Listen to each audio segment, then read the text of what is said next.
Hello guys, my name is Rastility, and I'm a YouTuber that focuses on going as fast as possible. Today, the question I have proposed is, how good is Shotgunner in 2025? I offer you a simple answer. Shotgunner is an absolutely insane early game tower, even greater than some of the other early game towers in a lot of scenarios. Shotgunner is a tower that has spread mechanics and fires off multiple bullets at once. This means that if you change its targeting to something like Farthest, it can hit up to 3 enemies at once and absolutely obliterate the early game.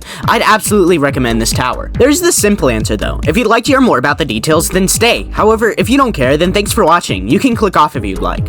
Let's get into the details of Shotgunner now. This tower has okay single target DPS. However, like the simple answer explained, if you set this tower on Farthest, then you can hit multiple enemies at once with a single Shotgunner.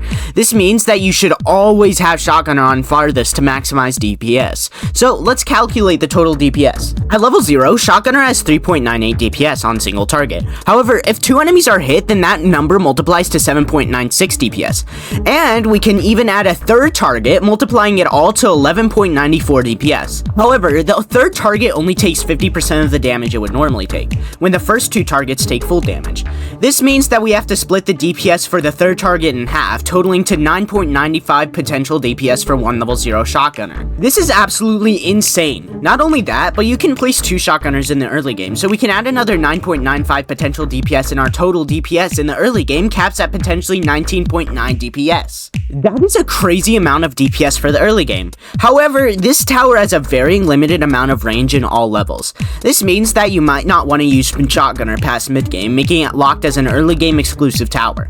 So, if you're playing game modes like Hardcore, you might want to use another option for early game like Golden Soldier, Ace Pilot, or Golden Crook Boss, which can help greatly in all points of the round. Okay, so now that we've broken down Shotgunner's greatest strong point, let's cover his optimal maps.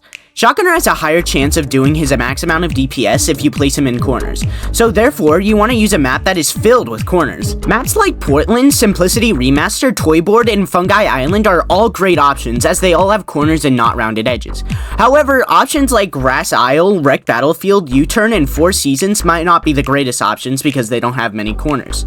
This also means that you can use Shotgunner on special maps like Pizza Party and do tons of damage. Do not get me wrong, Shotgunner can be absolutely great on straight lines as well. However, corners are just the best way to go to use his range optimally while also trying to do the highest amount of damage.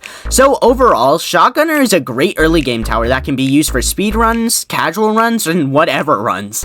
This is an insane early game tower and I'd absolutely recommend him. Thank you for watching my video. For today's tier list ranking, I'm going to be putting Shotgunner in A tier.